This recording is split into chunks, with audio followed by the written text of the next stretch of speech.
오늘 말씀의 제목은 두려움을 두려워하는 겉사람과 두려움을 두려워하지 않는 속사람이란 제목을 가지고 은혜를 나누겠습니다.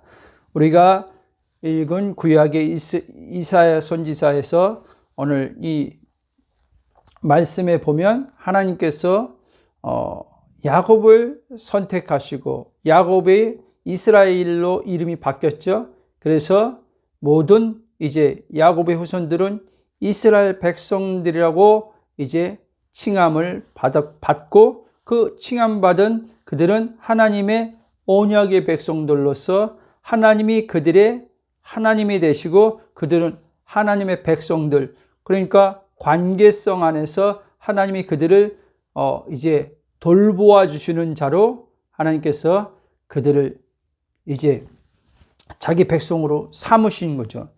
그래서 오늘 이사야에서 우리가 읽은 말씀도 보면 결국에 무슨 말씀을 하는 거냐, 이사야 선지자가 정체성에 대해서 이스라엘 백성들에게 말씀하고 있는 것입니다. 하나님과의 이제 언약의 백성으로서 그들이 하나님과 관계를 맺고 사는 자, 단순히 율법을 지킴으로써 하나님의 어떠한 복을 받는 것이 아니라 그건 두 번째입니다. 하나님의 관계 안에서 그들은 살아갈 때 하나님의 그 율법도 하나님께서 주신 그 본래의 그 취지의 의미를 정확히 알 수 있는 건데, 하나님과 관계 안에서 율법이 그들에게 해석되지 않으면 결국엔 율법은 결국에는 어떠한 행위로서 그 행위를 통해서 하나님께 의를 얻어내려고 하는 잘못된 것들로 이제 율법은 사용되는 것이죠. 그러니까 유대인들, 예수님 당시 때도 그랬던 것처럼 그들이 율법이 말하는 바를 정확히 알지 못했던 것입니다. 근데 사도 바울은 갈라디아에서도 그렇고 다른 서신에서 그렇지만 율법에 대해서 정확히 말씀하고 있는 것을 알 수 있습니다. 사도 바울도 유대인이었지만 유대인으로서 예수님을 그가 믿지 않았을 때, 예수님을 받아들이지 않았을 땐 다른 유대인들과 똑같이 율법에 대해서 그는 정확한 그 뜻을 알지 못하고 단지 율법을 열심히 지켜 행함을 통해서 하나님의 의를 얻으려고 했던 사람이죠.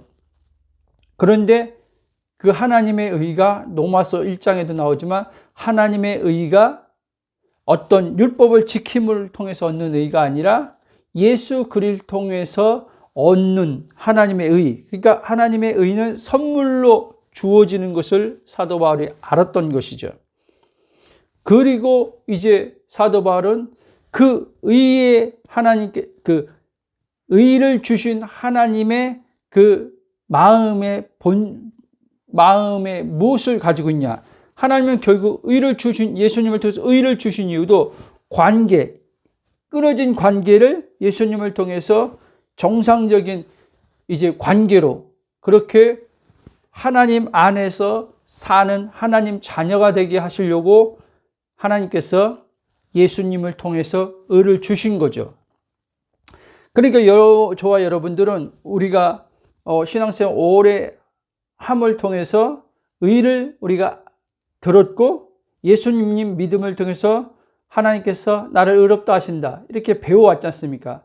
근데 여전히 많은 사람들이 성경에서 말하는 의, 예수님이 말씀한 의, 사도 바울이 말하는 의를 정확히 알지 못하고 여전히 하나님과 나와 관계가 분리된 채로 예수님의 십자가 사건을 내가 믿으니까 하나님이 나를 의롭다 칭해줬어 이렇게만 생각하고 그러다 보니까 이제 의롭다함 받은 나는 이제 예수님 닮아가야 돼. 이제 바르게 살아야 돼.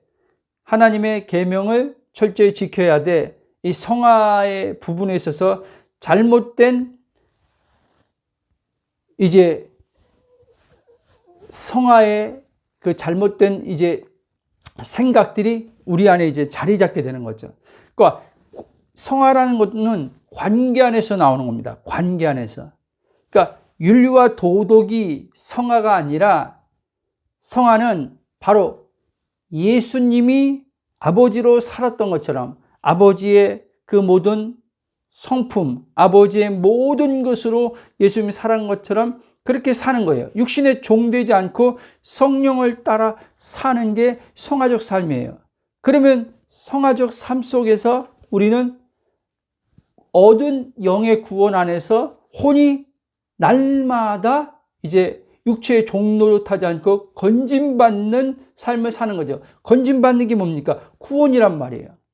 날마다, 그러니까 우리 날마다 구원받은 자로서 구원의 삶을 살아야 되는 거예요. 구원의 삶을 살아야 된다고 제가 말씀드렸지 않습니까? 구원의 삶을 살려면 나를 부인해야 된단 말이에요. 나를 부인하고 내가 누구인지 아는 정체성을 가지고 육신을 날마다 예수님 십자가의 죽음에 넘겨주고 성령께서 이제 그리스도 안에 있는 나의 새로운 정체성을 알려주는 그 근거 안에서 우리는 성령을 따라가는 거죠. 그렇게 되면 우리는 날마다 얻은 구원을 이제 누리는 구원의 삶을 삶으로써 최종적 하나님께서 우리에게 약속한 몸의 부활을 통해서 영화로운 구원을 완전히 얻게 되는 거죠. 이스라엘 백성들은 하나님께서 선지자들을 통해서 그들의 정체성, 이사야 선지자를 통해서만 말씀한 게 아니라 그 이전의 선지자들, 그 후의 선지자들을 통해서 이스라엘 백성들이 누군가에 대해서 계속 말씀하셨어요. 그러면서 하나님의 그 어떠한 능력들도 그들에게 나타내시고, 그런데 그들은 자주 자신들이 누구인가를 망각하면서 살았다는 사실입니다. 그런데 오늘날 옛 언약 백성들보다 우리는 예수 그리스도를 통해서 더 좋은 언약 가운데서 성령을 받음으로써 친히 성령님으로부터 이제 우리는 어느 선지자들을 통해서 내가 누구인가를 이제 아는 것이 아니라 밖에서 하는 것이 아니라 내주의 성령을 통해서 매일매일 주일날만이 아니라 수요일날 예배 드릴 때 설교 드릴 때만 아니라 여러분들 안에 계신 성령님께서 길 갈 때도 직장에서도 가정에서도 일을 할 때도 계속 우리는 망각의 동물과 같단 말이에요. 예수님처럼 육체가 죄가 없는 자가 아니라 우리가 성령은 있지만 여전히 육체가 죄 가운데 있기 때문에 사단이 죄 가운데 있는 육체를 이용한단 말이에요. 그래서 나를 자꾸 보이는 것을 가지고 내 정체성을 잃어버리게 한단 말이에요. 잊게 한단 말이에요. 그래서 망각에 빠진단 말이에요. 망각에 빠지는 나를 성령께서 자꾸 일깨우는 거예요. 그리스도 안에 있는 너는 이런 자야, 이런 자야라고 계속 말씀하는 거예요. 그 말씀할 때 내 혼이 그 성령의 그 음성을 듣고 혼이 육으로 가던 것에서 영으로 자기의 본질인 그리스도 안으로 돌이킵니다. 그래서 우리는 매일의 삶 속에서 회개하는 삶을 살 수밖에 없는 거예요. 그게 메타노이아, 돌이키는, 육으로 가다가 그리스도 안에 내 본질에 하나님께서 주신 영의 정체성으로 돌이키는 게 회개하는 삶이에요. 그렇기 때문에 날마다 성령으로 우리가 돌이키는 회개의 삶을 살면 예수님 말씀한 것처럼 회개에 합당한 열매를 맺게 된단 말이에요. 아멘? 자, 보세요. 성령님으로 이처럼 우리는 날마다 누구인지에 대한 주의 음성을 우리는 듣고 사는 자인데, 그러니까 옛 언약 백성들이 누리지 못한 하나님 나라의 안식 안에서는 평강과 기쁨과 만족함을 누리며 사는 자가 우리 바로 지금 현재 예수 믿는 새 언약의 하나님의 자녀들이라는 것을 잊지 마시기 바랍니다. 그러니까 옛 언약의 백성들은 하나님이 선지자들을 통해서 하나님의 말씀을 그들이 들었단 말이에요. 그렇죠? 그리고 그들은 지금 하나님의 영이, 성령이 그들 안에 내주로 계시지 않았단 말이에요. 아직 예수님이 오시지 않았기 때문에 성령님은 당연히 내주로 오실 수 없는 거죠. 그러니까 유대인 이스라엘, 그러니까 예수님 당시 때도 마찬가지, 육체로 오실 때 예수님 당시 때도 마찬가지고, 유대인들은 여전히, 그러니까 영의 인도함을 받지 못하는 거죠. 이제 그들이 육으로 하나님을 섬기는 거죠. 육으로 섬기는데, 육으로 그들은 계속 노력하면서 하나님을 섬기는데, 그것이 계속 무거운 짐이 되는 거예요. 무거운 짐. 근데 오늘날도 그리스도 안에 있는 자신이 누구인지 모르고 섬기는 신자들도 여전히 영으로 섬기는 게 아니라 육으로 섬기니까 하나님을 섬기는 게 무거움인 거예요. 삶을 사는 게 무거움인 거예요. 왜? 육체의 사람들은 무거울 수밖에 없는 거예요. 아멘. 그러니까 그들이 옛 언약의 백성들은 그래서 예수 그리스도께서 오시는 것을, 메시아가 오시는 것을, 잘못된 메시아관을 가진 사람도 있지만 정확한 메시아관을 가진 사람들도 있단 말이에요. 그들은 예수님이 오시기를 그렇게 고대한 거예요. 그리고 예레미야를 통해서, 에스겔을 통해서 하나님께서 새 언약의 성령을 그들에게, 이제 예수님의 십자가 사건이 끝나면 성령이 각 사람들 안에 임하여서 내주로 사실 것도 예언의 말씀으로 하고 있는 것을 알 수 있습니다. 그 때문에 그걸 정확히 안 사람들은 그렇게 메시아 오는 것을 굉장히 사모하면서 고대했죠. 그들의 생애 가운데 오지 않았지만, 그러니까 늘 말씀드리지만 우리는 그리스도 안에서 지금 새로운 피조물 된 정체성을 받은 이 존재가 얼마나 하나님의 큰 은혜의 축복을 받은 줄 알아야 돼요. 이걸 모르고 살기 때문에 나는 하나님의 축복 안 주지? 나는 하나님의 왜 은혜를 안 주지? 이렇게 자꾸 보이는 것에서 은혜를 찾고 보이는 것에서 축복을 생각하는 거예요.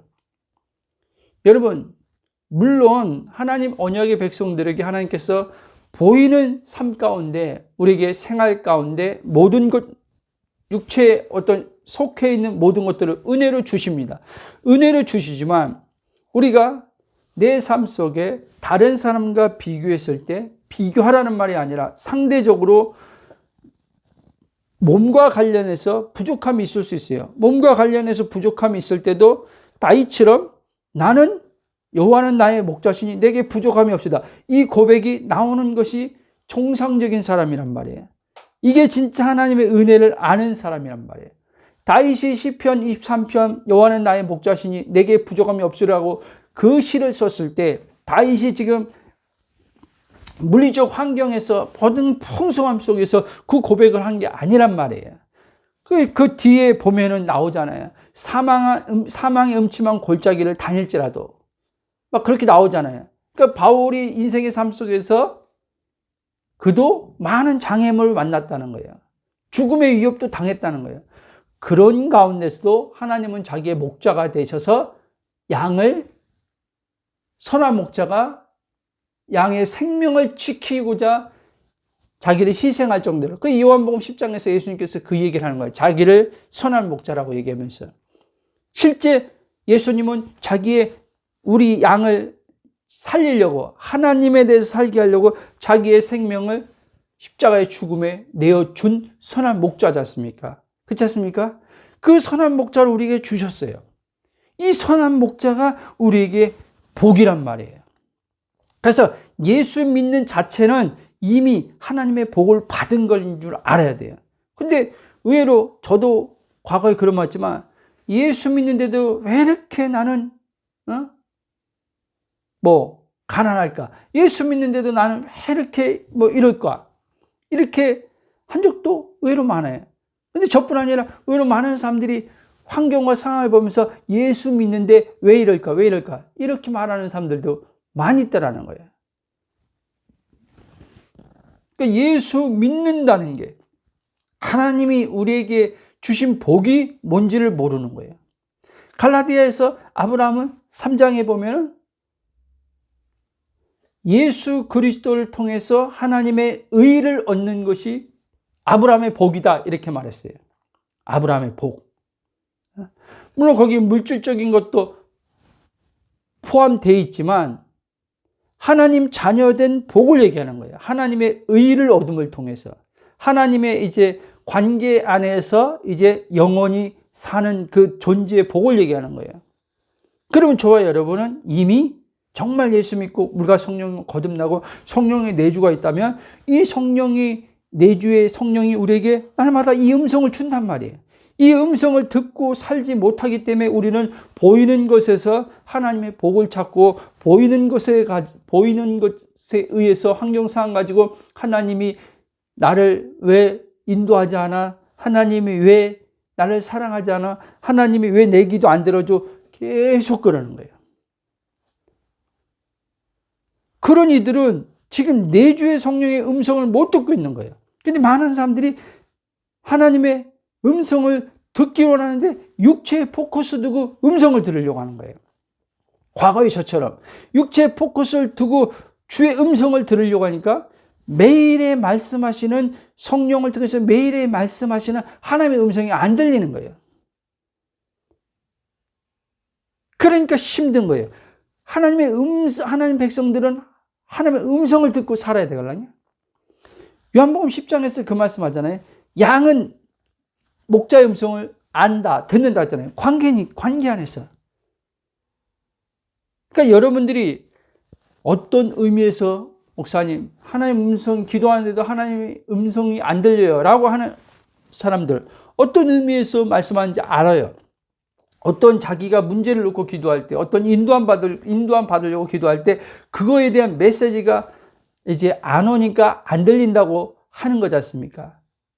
저번 주에도 설교한 것 같은데 하나님은 관계 안에서 먼저 내 음성을 듣는 것을 배우라는 거예요. 관계 안에서. 관계 안에서 하나님의 음성을 듣는 걸 배울 때 그런 표면적인 하나님의 우리의 목적과 계획을 가지고 우리의 삶의 뜻을 정하시고 행하는 데 있어서 인도와 이런 부분에서는 성령으로 우리에게 말씀하신단 말입니다. 왜? 성경이 그걸 다 약속하고 있으니까. 장래일도 알게 하시고 하나님의 자녀들은 성령이 인도한다고 약속하셨으니까. 아멘. 자, 저의 설교를 오랫동안 들은 분들은 아시겠지만 제 모든 설교가 그리스도 안에서 나는 누구인가의 근거를 두고 말씀을 전하는 것을 여러분들이 알 것입니다. 사실 우리가 정경으로 인정하는 성경 66권 모든 말씀이 예수 그리스도에게 근거를 두고 말씀하고 있다는 것을 알아야 됩니다.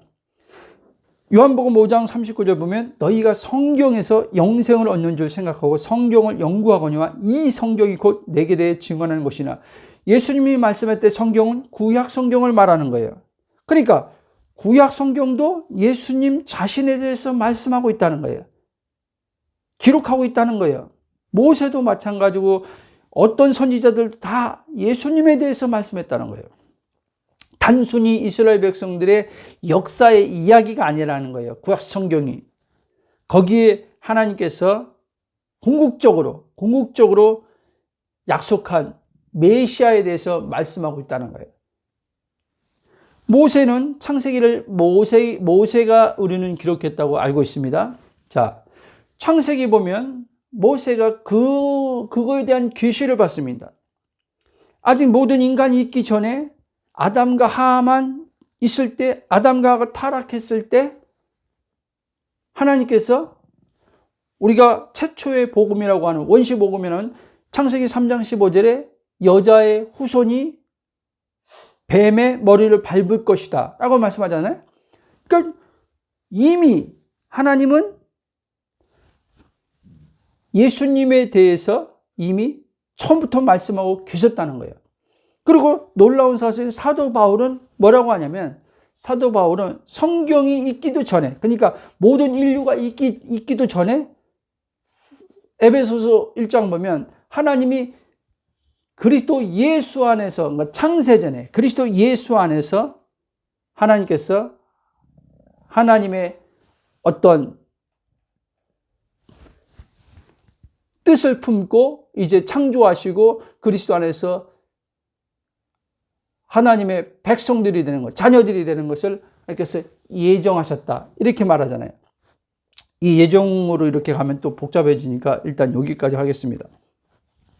자, 그럼 현재 예수님을 믿음으로 영생을 얻은 신자들은 어디에 포커스를 두고 성경을 읽고 연구하고 묵상해야 하는지를 알아야 돼요. 자, 구약의 백성들은 예수님 말씀할 때 지금 유대인들은 영생을 얻은 상태가 아니에요. 그렇죠?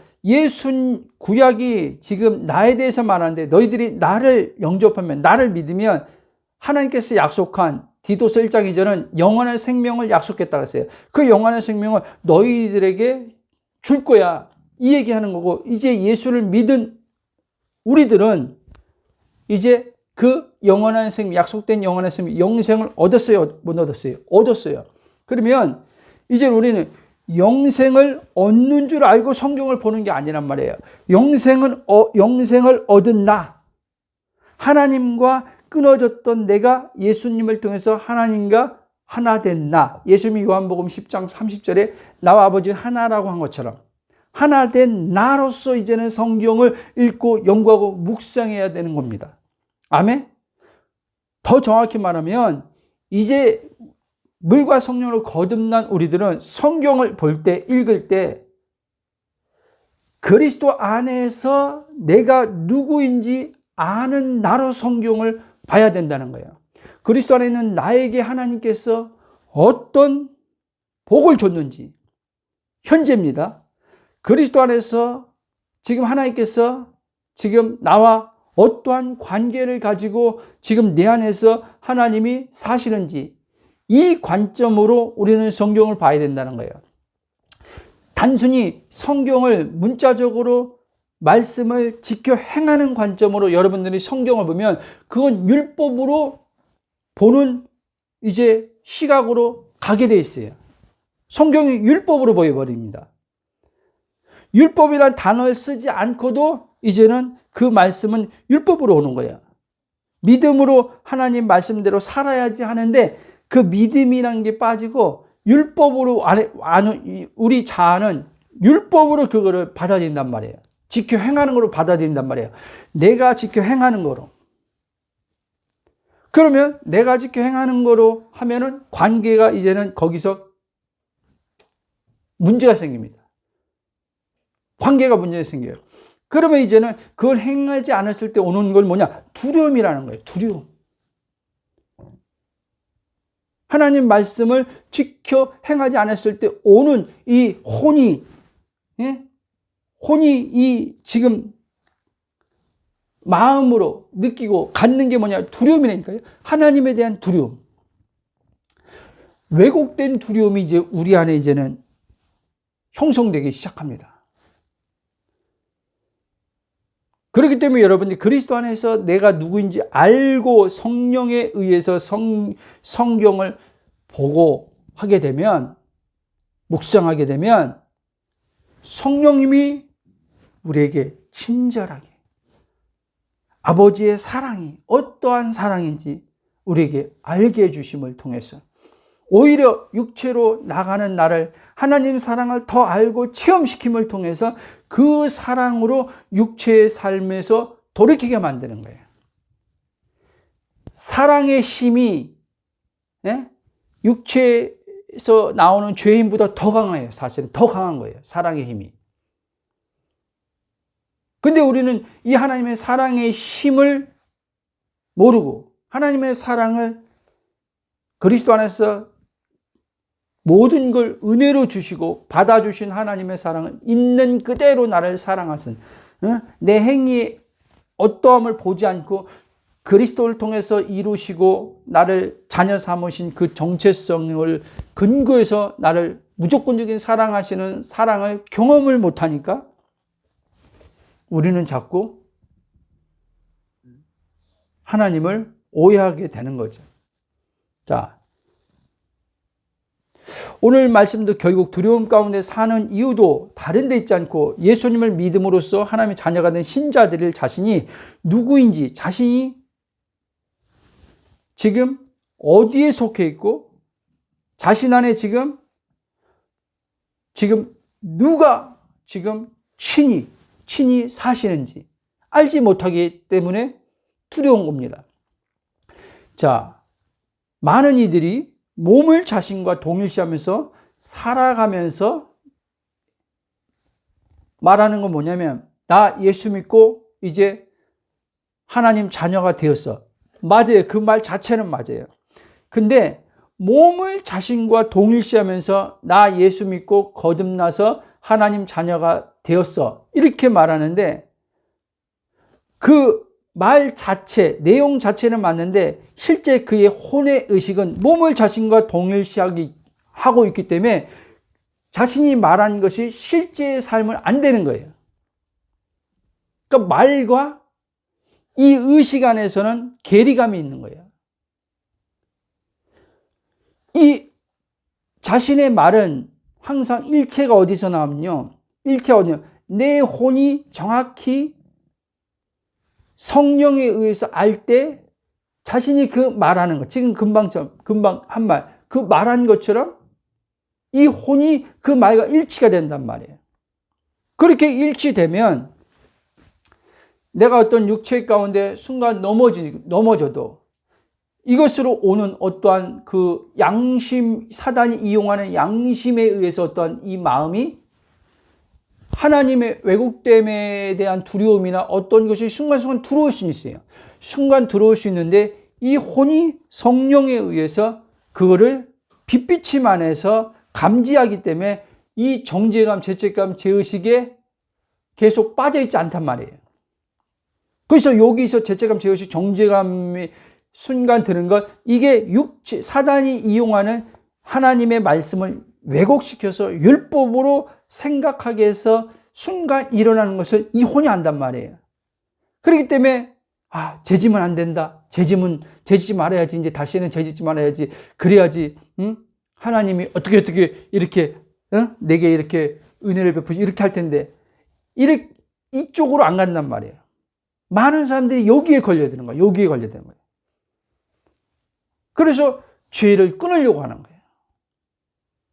여러분, 이 혼이 자신이 영이 아니라 육신인 것을 말은 영이라고 하지만 이 실제 안에서는 이 혼이 육신을 자기와 동일시하기 때문에 죄를 끊으려고 하는 거예요. 이해돼요?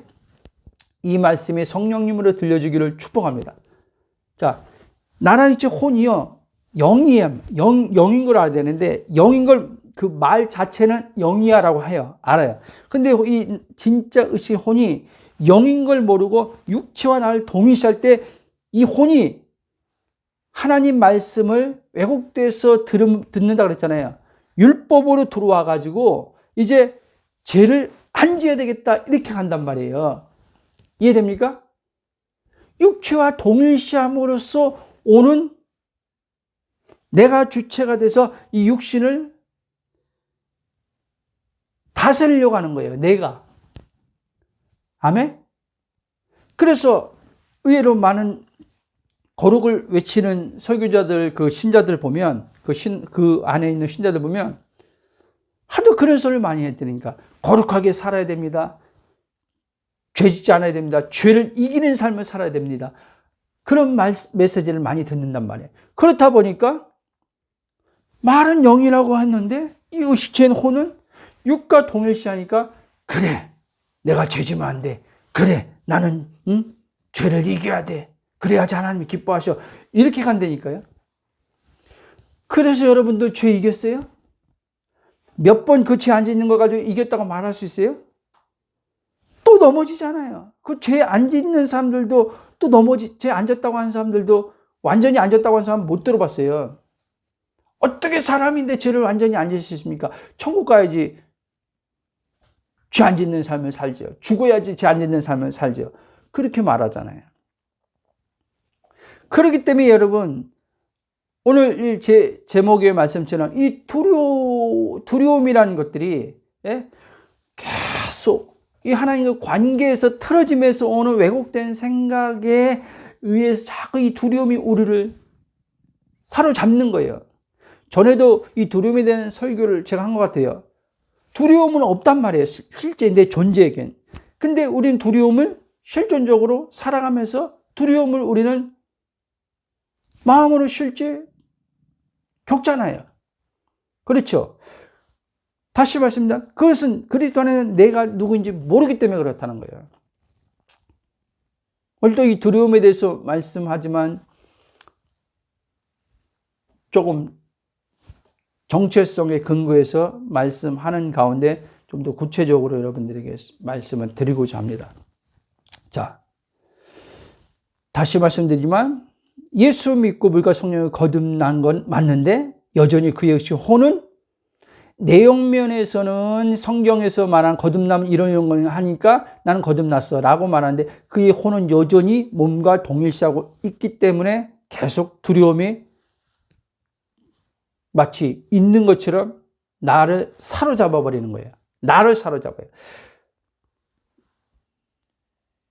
내가 이 두려움에 사로잡히는 존재가 아닌데 그리스도 안에 있는 나는 두려움이 없는데 나를 몸과 동일시하니까 이 두려움이 나를 사로잡아 버리는 거예요.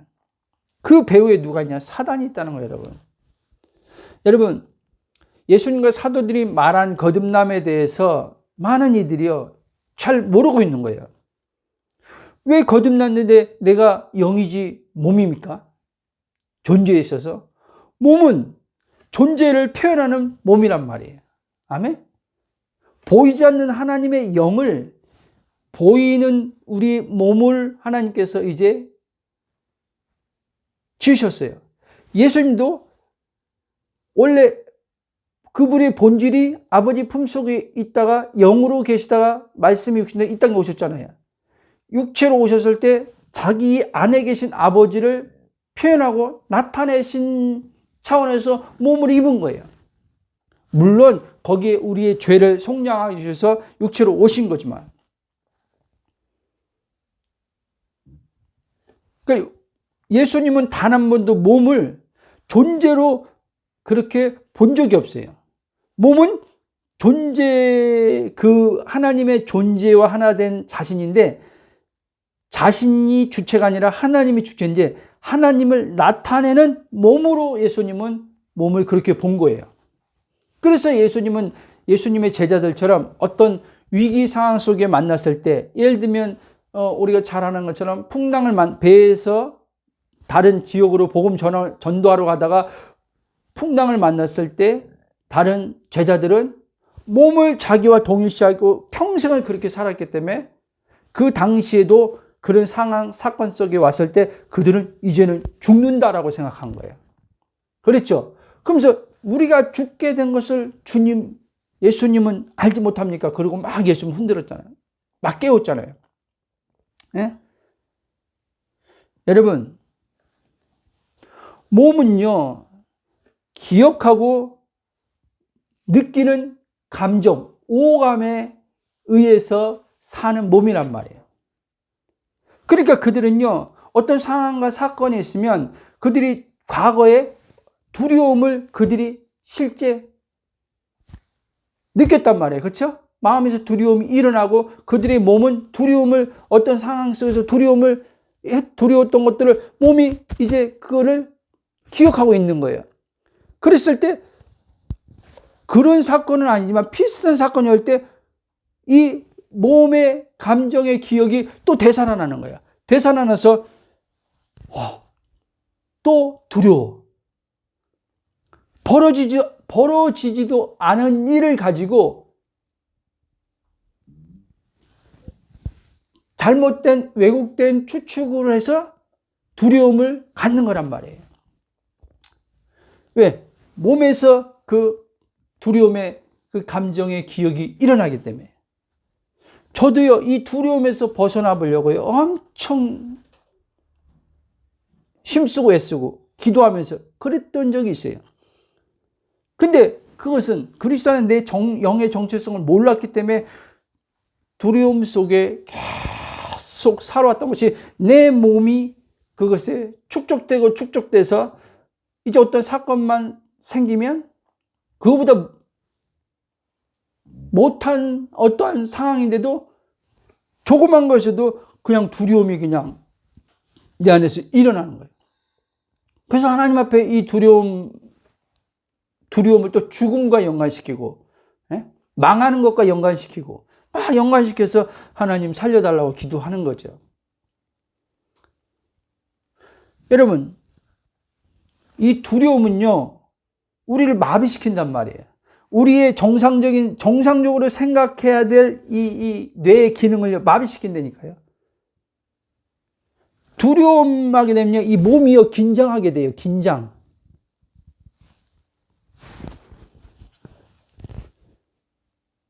움츠러드는 거죠. 정상적인 사고 판단도 못하게 돼요, 두려움은요. 두려움이 자꾸 우리 안에 커지면요, 하나님이 말씀하고, 야, 내가 너를 통해서 이 일을 하려고 한다. 움직여라. 도전해라. 하는데 이 도전을 못하는 거예요. 움직이지 못하는 거예요. 제가 그랬어요.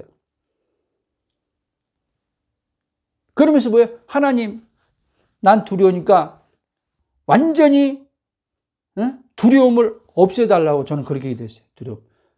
여러분, 그럼 믿음이 뭐 필요했습니까?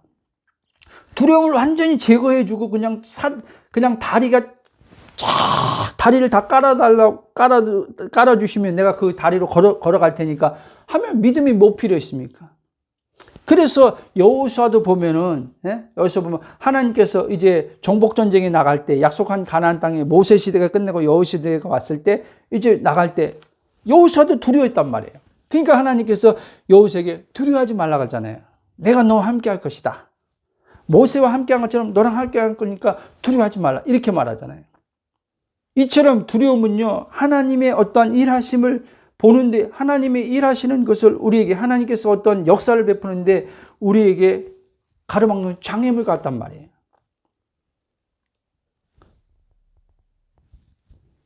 여러분, 이 두려움이 어디서 왔습니까?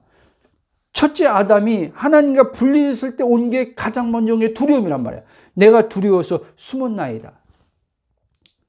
여러분, 두려움은 어떤 상황과 사건에 때문에 오는 두려움을 우리는 생각하잖아요. 저것 때문에 두려움이다.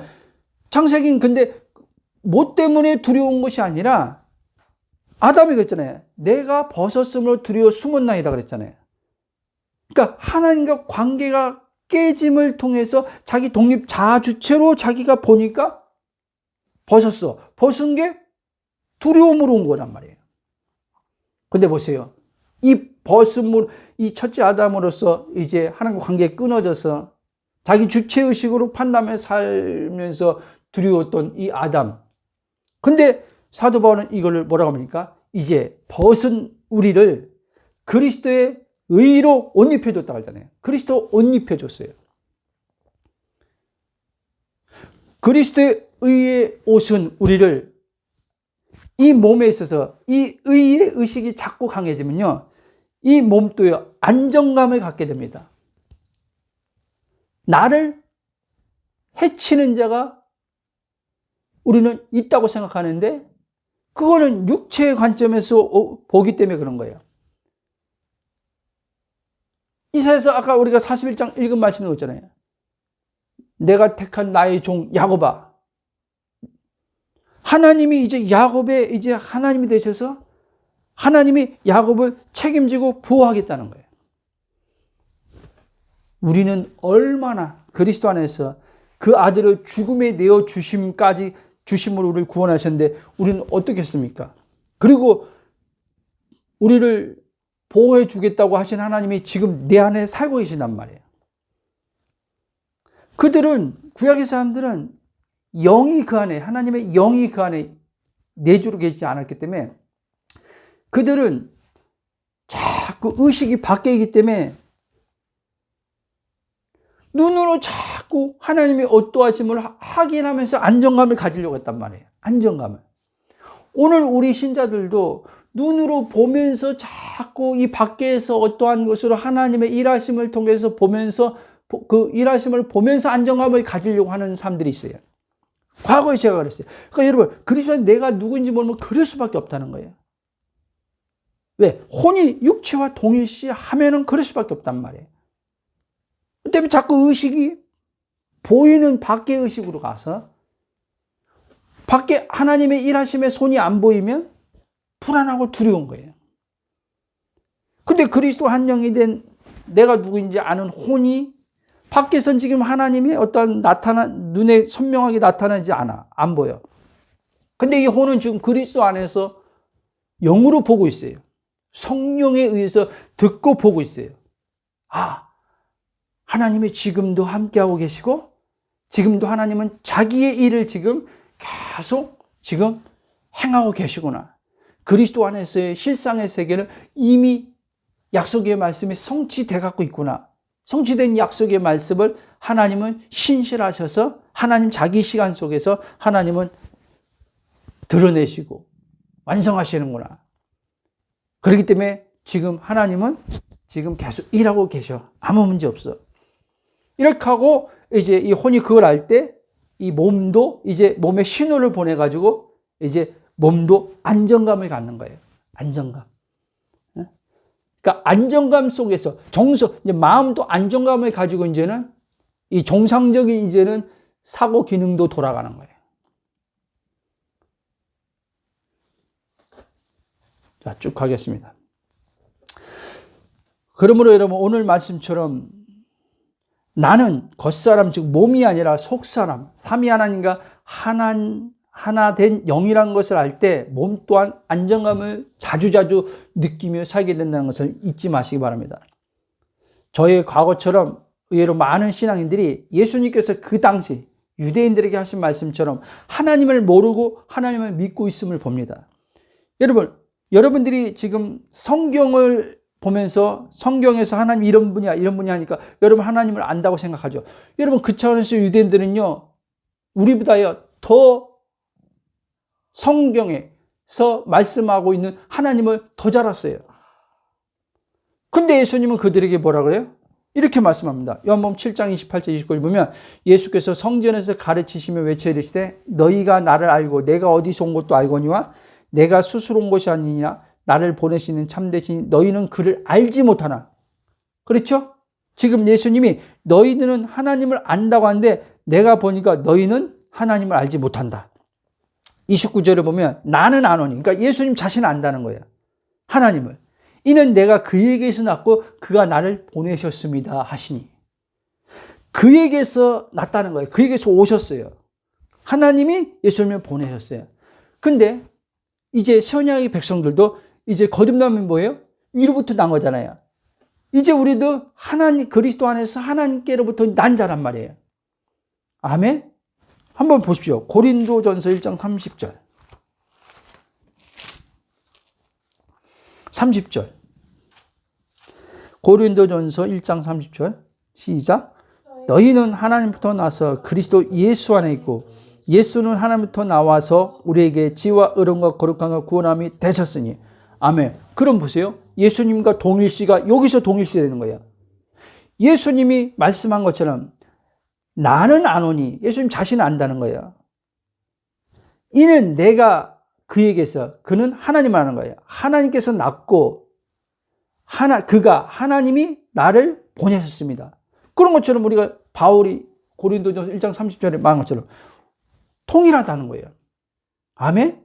예수님의 십자가의 죽음과 부활을 통해서 우리가 이제 예수님처럼 하나님과 하나 된 자로 이제 하나님을 아는 자가 됐단 말이에요. 그렇죠?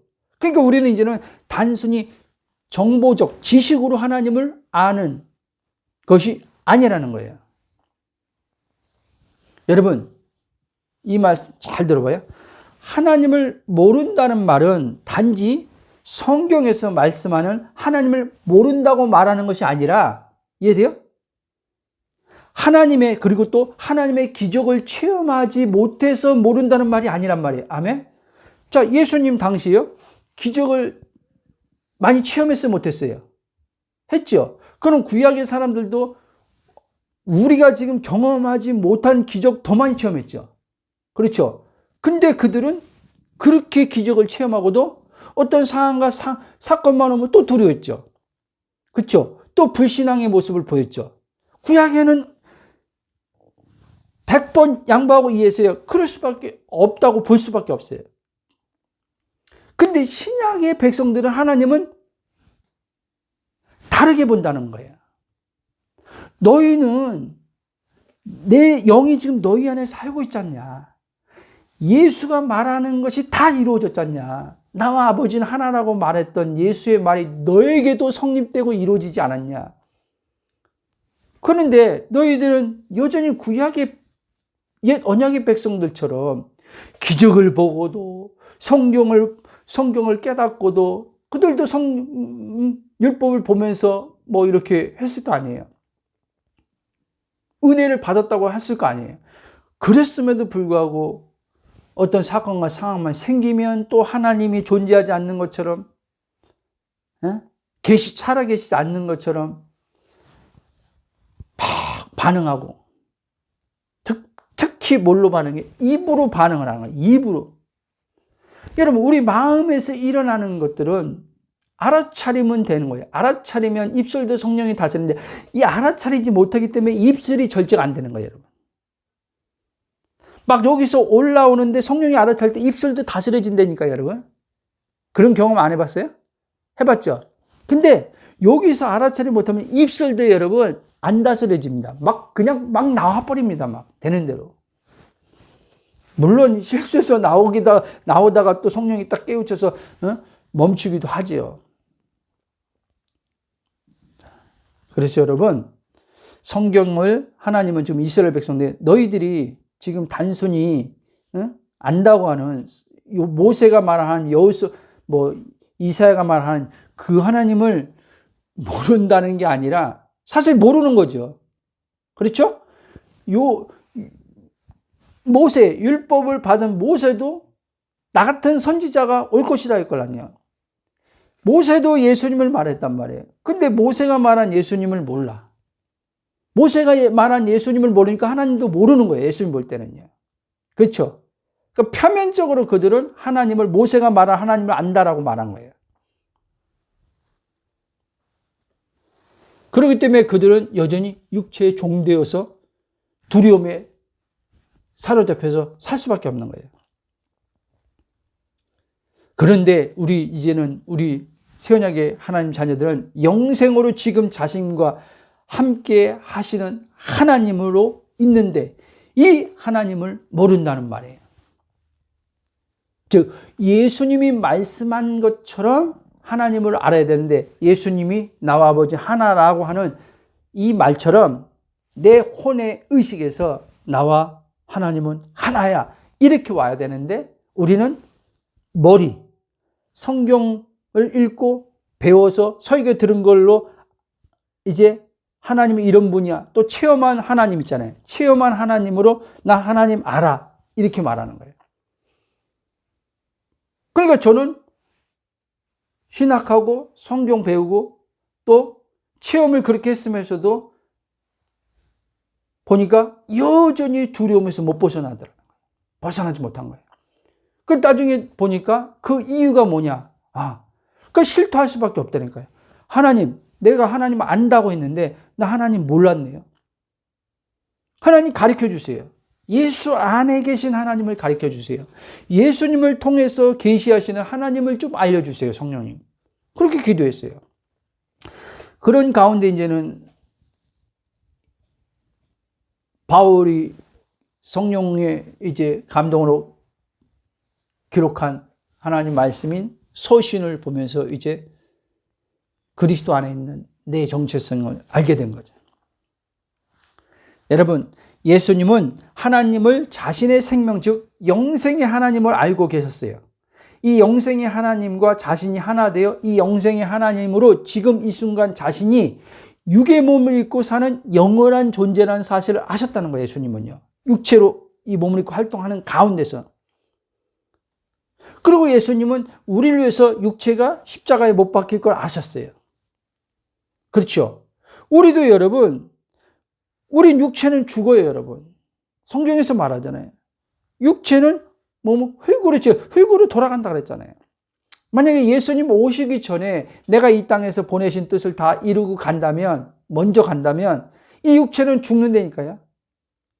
육체의 죽음을 지나가야 돼요. 근데 이 육체가 내가 아닌 것을 아는 혼이 될 때 이 육체의 죽음을 두려워하지 않는다는 거예요. 그 히브리서 2장에서 말하는 거지 않습니까? 일평생 죽음의 세력, 마귀죠. 마귀의 종되어서 죽음에 두려워 떠는 자들을 예수님이 죽음으로 놓아주셨다. 그런 말씀하지 않습니까? 그러므로 여러분과 저는 이젠 더 이상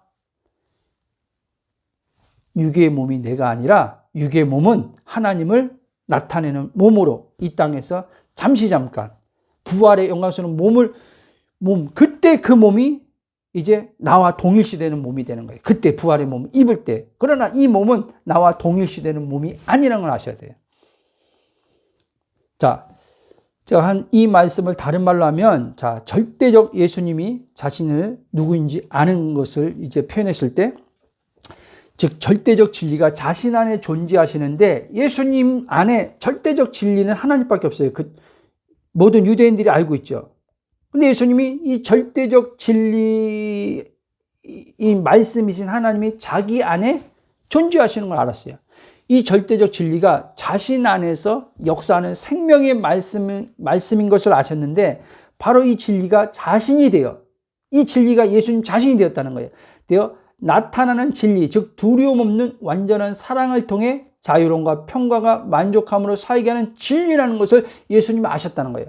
그래서 예수님은요, 어떤 상황에서도요, 두려움이 없었고 육체의 율법에 매이지 않았기 때문에 예수님은 자유로웠어요. 그리고 하나님의 평강이 예수님을 항상 주장하고 계셨어요. 그리고 예수님은 결핍함을 못 느꼈어요. 하나님의 만족으로 있었어요. 근데 예수님이 이 아버지로 말미암아 이제 하나 되어서 이 모든 것을 다 가졌던 것들을, 실제 사셨던 것들을 예수님을 통해서 우리가 이 모든 것을 받았다는 말이에요. 아멘? 그러니까 예수님만이 두려움 없이 살 수 있지라고 말한다면 여러분은 이 성경에서 말하는 두려움 없는 삶을 못 살아요. 자, 오늘 제목이 뭐예요? 네?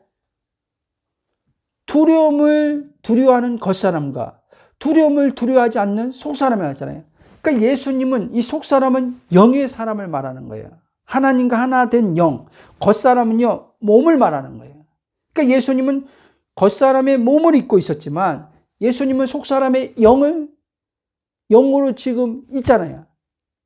그러니까 예수님은 겉사람과 속사람을 정확히 아는 거죠.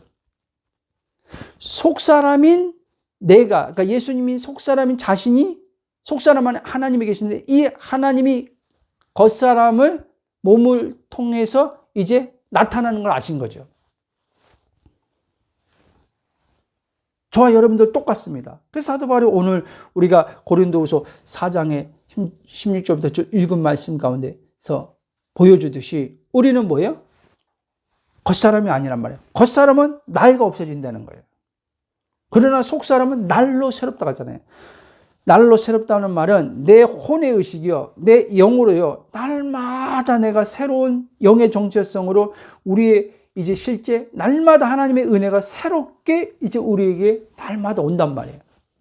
그래서 삶이 어떤 일을 반복을 해도요, 지루함이 없이 살 수 있는 거예요. 근데 우리는 뭐예요? 맨날 똑같은 일 하면, 왜 이렇게 지겹지? 좀 새로운 거 없나? 그렇잖아요. 왜? 이게 겉사람에서 오는 생각이란 말이에요. 겉사람에서 오는 생각을 여러분들이 자신을 여기니까 그 감각의 느낌이 이제 지루함의 그 느낌으로 계속 오는 거예요. 그러면 겉사람은 새로운 일을 할 때, 새로운 일을 하고 새로운 환경을 갔을 때, 새로운 걸 접할 때 새로움을 느끼는 거예요. 그 순간에. 근데 이 새로움을 느낀 게 또 그게 이제 익숙해지면 또 새로움이 사라져요. 그렇죠? 이게 겉사람의 특징이에요. 몸을 나로 여기며 사는 사람들의 특징이란 말이에요. 저도 오지요, 여러분. 겉사람이 있으니까. 겉사람이 이 몸에 지금 몸이 있으니까. 근데 나는 겉사람의 의식이 아니라 속사람의 의식으로 올 때마다 성령께서 너 누구지? 저요? 영이요. 영이 어떤 존재지? 이러이러한 존재예요. 영이 어떠한 존재지? 지루함이 없고 따분함이 없고, 예?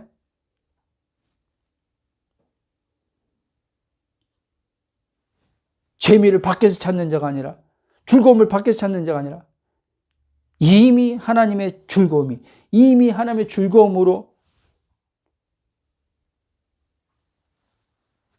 누리는 은혜가 내 안에 있는 거죠.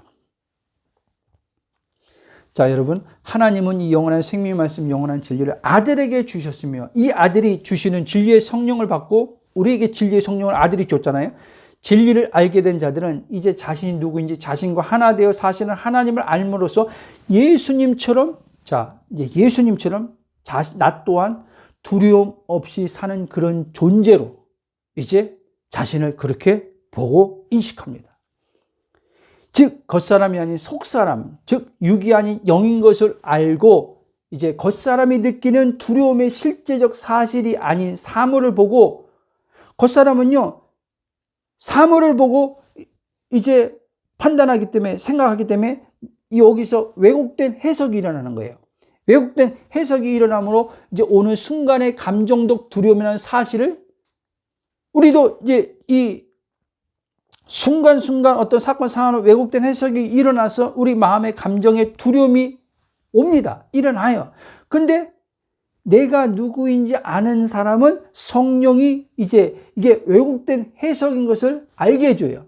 잘못 지금 해석으로 지금 일어나서 일시적 오는 감정이라는 것을 이걸 알게 해주셔서 이제 이 두려움을 감정을 두려움 싫어, 두려움 벗어나야 돼, 이렇게 하지 않고 두려움을요 두려움 없는 나가 대면합니다. 아멘. 두려움 없는 나라는 걸 알고 대면하는 거예요. 그러면요 두려움에서 벗어나려고 발버둥 치지 않고 두려움에서 벗어나는 경험을 시켜줘요, 하나님께서요. 아멘. 즉 진리의 말씀으로 올바르게 해석하고 인식하여 보게 해주신단 말이에요, 성령께서요. 자, 우리가 다시 말합니다. 몸을 입고 사는 동안 이 겉사람이라고 할 수 있죠. 순간순간 느끼는 오감의 감정에서 일어난 두려움 가운데서도 속사람 안에 있는 진짜 하나님의 사랑과 평안함을 성령님의 느끼는 감정으로 두려움을 두려워하지 않으므로 두려움으로 벗어나게 되는 경험을 하는 내가 된단 말이에요. 혼이 된단 말이에요. 이 말 어려워요? 그래서 오늘 제목이 그 얘기를 하는 거예요. 두려움을 두려워하는 겉사람과 두려움을 두려워하지 않는 속사람이 있단 말이에요. 나의 의식인 혼이 이 몸을 나랑 동일시하면 그게 겉사람이에요. 그 겉사람은 두려울 때 이 두려움에 벗어나려고 발버둥 치는 사람이 겉사람이에요. 뭐로? 대체적으로 우리는 신앙인들이니까, 하나님 믿는다고 하니까 기도로 하나님 앞에 두려움을 없애달라고 기도하는 거죠. 여러분, 그 기도에서 하나님의 자비와 은총으로 두려움이 없어지는 경험을 했다 할지라도 근본적으로 그 두려움은 해결된 게 아니에요. 예수님은요 모든 걸요 일시적으로 잠깐 경험시킴으로 벗어나는 체험을 주러 오신 분이 아니에요. 근원부터, 죄의 근원부터, 사망의 근원부터 완전히 두려움의 근원을 다 완전히 어떻게 해요? 없게 해주는 분으로 오신 거예요. 아멘? 그러면 또 이러겠죠. 없게 해주는 분으로 왔는데 나 예수 믿고 지금 이제 거듭나서 성령을 받는데 목사님 나는 왜 여전히 예수님이 없애준 두려움을 나는 왜 자꾸 두려워하고 있습니까? 두려움이 옵니까? 라고 말하잖아요. 그렇게 생각할 수 있죠. 여러분이 자신이 누구인지 모르기 때문에 그렇게 말하는 거예요. 그렇게 질문하는 거예요. 이해됐습니까? 넘어가겠습니다. 그러므로 여러분 우리가 알아야 할 것은 그리스도 안에 내가 누구인지를 알게 되면 두려움에서 벗어나고자 발버둥 치지 않고 어떠한 상황들로 인해 순간순간, 여러분 순간순간 옵니다. 순간순간 마음이 느끼는 두려움 없는 진짜 나의 존재로 두려움을 대면함으로써 마음에서 일어나는 두려움을 두려워하지 않고 사는 법을 나란 의식의 혼이 머리가 아닌 성령에 의해서 이제 마음으로 이제 깨달아 알게 되어서 두려움 없이 사는 삶을 살게 된단 말이에요. 자, 우리는 여러분 예수님은 하나님의 완전한 사랑 가운데서 두려움이 아닌 하나님의 충만한 사랑을 성령님으로 날마다 느끼며 누리며 사는 존재로 창조되었다는 걸 믿으시기 바랍니다. 요한일서 4장 18절 보면 사랑 안에 두려움이 없고 온전한 사랑의 두려움을 내쫓나니 두려움의 형벌이 있습니다. 두려워하는 자는 사랑 안에서 온전히 이루지 못하느니라. 여러분, 지금 예수님을 통해서 하나님의 온전한 삶 우리 안에 들어왔어요. 영으로 들어왔어요. 그렇기 때문에 여러분들이 느끼는 두려움은 몸이 보는 환경상 오감에 작용함으로써 일어난 순간의 마음에서 일어난 두려움에 지나지 않는 거예요. 이걸 모르면 마치 두려움이 계속 지속될 것처럼 또 속임당하는 거예요. 그건 여러분 감정이에요. 감정. 근데 전에도 얘기했잖아요. 감정이 내가 아니라고 했잖아요. 그렇죠? 감정이 내가 아니고 생각이 내가 아닌데 그건 일순간의 감정이고 일순간의 생각이란 말이에요. 근데 일순간이란 말은 뭐예요? 다 사라진다는 얘기를 하는 거예요. 근데 영원한 것은 뭐예요? 말 그대로 영원하다는 거예요. 사라지지 않는 거라는 거예요. 그래서 영원한 것은 하나님밖에 없는 거예요. 하나님 말씀밖에 없는 거예요. 근데 영원함이 우리 안에 들어와서 영원함이 나와 이제는 하나 되었어. 그렇기 때문에 나는 영원히 이제 사랑으로 사는 거예요. 영원한 평안으로 사는 거예요. 영원한 기쁨으로 사는 존재예요. 사도 바울은 골로새 1장 18절에서 13절 이렇게 말합니다. 그가 우리를 흑암의 권세에서 건져내사 그의 사랑의 아들의 나라를 옮기셨으니, 로마서 5장 5절에 보면 소망이 우리를 부끄럽게 하지 않으면 우리에게 준 성령으로 말미암아 하나님의 사랑 우리 마음에 분바되매니, 성령을 통해서 하나님의 사랑이 우리 안에서 이제 들어온 사랑이 계속 경험되며 사는 거죠. 자, 말씀의 결론을 맺겠습니다. 이제. 그러므로 저와 여러분들은 순간 느끼는 두려움보다 여러분이 알아야 할 것은 더 큰 문제는 두려움을 느끼는 게 문제가 아니에요. 그것보다 더 큰 문제는 뭔지 아십니까? 거짓인 아비인 사단에게 속임당하여 내가 누구인지를 모르고 사는 가운데서 오는 두려움이 일어날 때 이 두려움이 두려워서, 이해돼요? 이 두려움이 두려워서 하나님께 두려움 없애달라고 기도하고 두려움에서 벗어나고자 두려움 없이 사는 방법들을 찾고 두려움 없이 살고 싶다라는 마음으로 생각하는 것이 더 큰 문제라는 거예요. 아멘?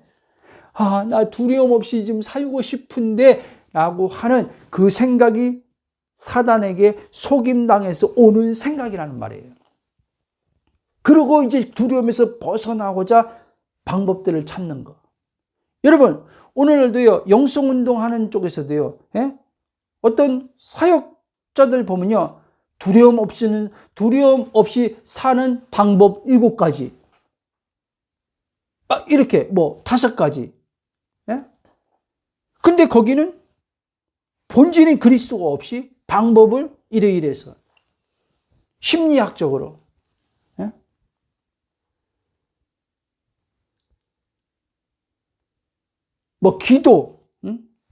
기도를 방언을 1시간 하면, 이렇게 실제 말하는 사람들, 방언을 매일, 하루도 걸리지 않고 몇 년을 2시간씩 하면 두려움 없이 사는 방법. 그렇게 가르쳐 준 분들도 있어요. 천만에요. 여러분들이 10년을 방언을 2시간씩 해보십시오. 근본의 두려움에서 벗어날 수 있다. 내 몸을 자기라고 여기는 혼에, 몸에 종되어 있는데 방언을 2시간씩, 5시간씩 10년을 한다고 이 두려움에서 벗어날 수 있을 것 같아요? 못 벗어납니다. 저는 너무나 감사해요, 지금. 이 그리스도의 복음을 알게 해주신 하나님께 얼마나 감사한지 몰라요. 이걸 몰랐으면은, 두려움에서 벗어나려고 방언이 두려움 없애는 무슨 어떤 해결책 비법으로 생각하고 방언을 그렇게 했을 거 아니에요. 그게 아니더라는 거예요.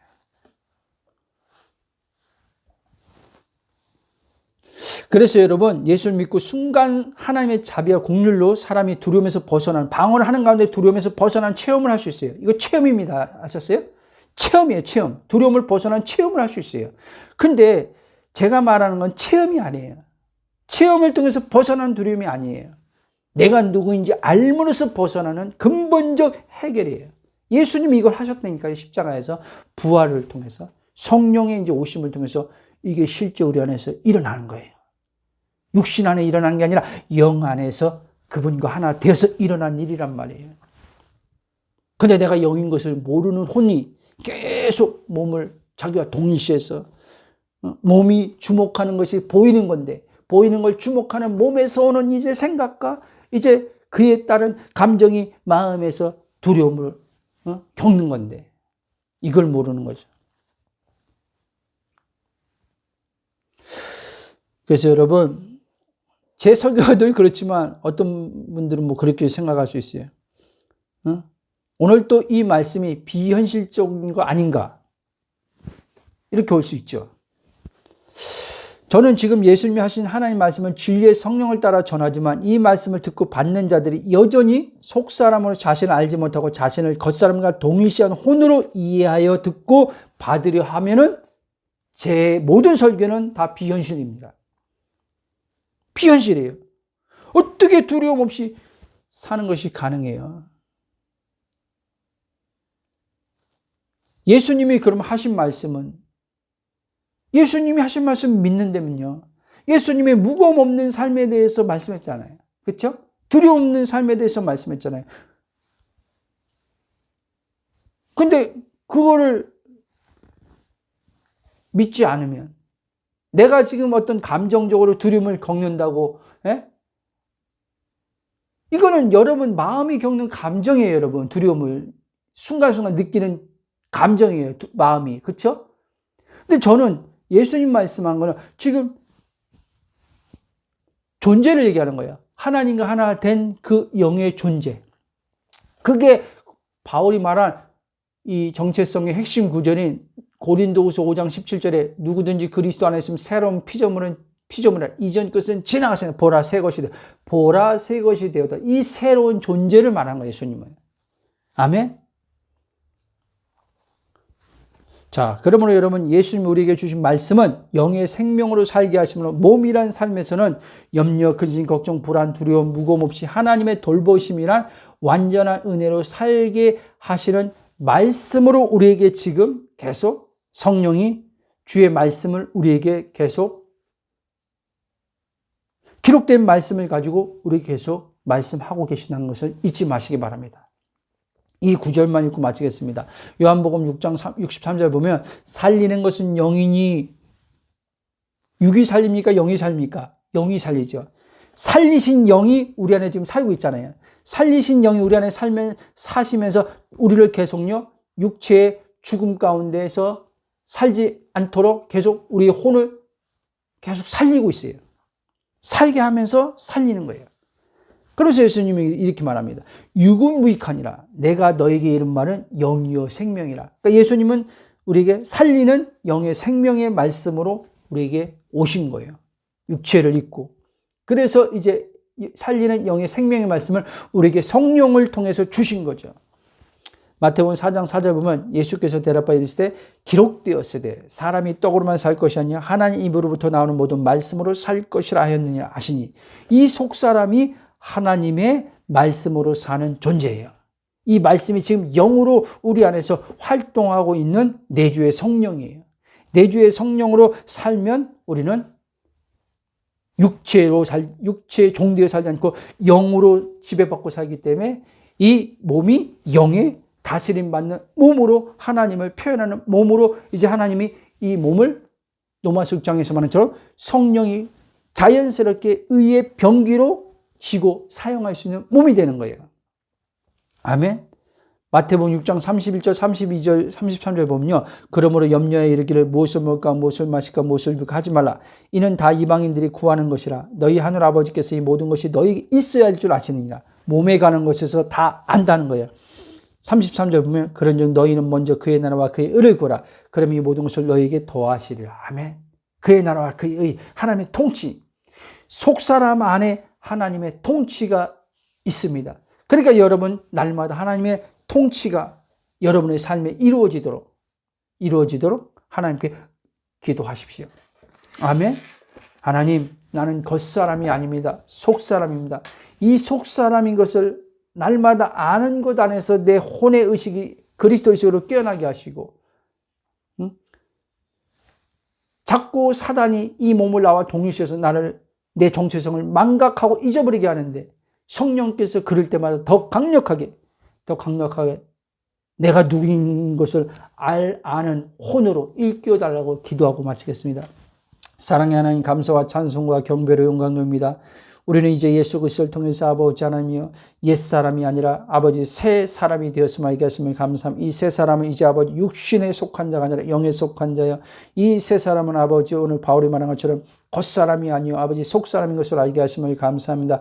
이 속사람은 아버지 영에 속한 존재, 삼위로 하나 된 존재로 하나님 안에 있으므로 두려움이 없고 아버지 오직 하나님의 사랑과 하나님의 평강과 기쁨과 만족이 있는 존재인 것을 알게 하심을 감사합니다. 성령님, 그러므로 날마다 그리스도 안에 있는 나의 영의 정체성을 아버지 이 의식체인 혼에게 일깨워 주심을 통해서 내 주체의식은 십자가에 죽고 그리스도의 의식으로 날마다 하나님의 영의 생명 안에서 사는 자로 성령이 충만함으로 주관하실 것을 감사합니다. 그 가운데서 성령의 기름 부음이 아버지 몸으로 흘러나와서 몸의 감각에 아버지 하나님이여 형성된 아버지 옛 어떠함들로서 아버지 자리 잡고 아버지 하나님 있는 모든 아버지 하나님이여 참으로 잘못된 기억들이 아버지 다 소멸되게 하시고 하나님이여 두려움들의 감각에서 벗어날 수 있도록 염려, 근심, 감각에서 아버지 벗어날 수 있도록 순간순간 아버지 마음에서 아버지 그런 것들이 일어난다 할 때도 내 영의 정체성을 알고 아버지 대면할 수 있게 하시고 그 대면함 속에서 아버지 하나님이여 순간 감정에서 아버지 하나님 느끼는 두려움을 회피하지 말게 하시고 아버지 하나님이여 믿음으로 대면함을 통해서 그 말씀의 역사를 통해서 아버지 이 육체에서 오는 아버지 하나님의 사단이 아버지 이용하는 것에서 일어나는 것들을 이기는 경험이 혼에 계속 일어날 수 있도록 은혜 베푸실 것을 감사하며 예수님 이름으로 기도합나이다. 아멘.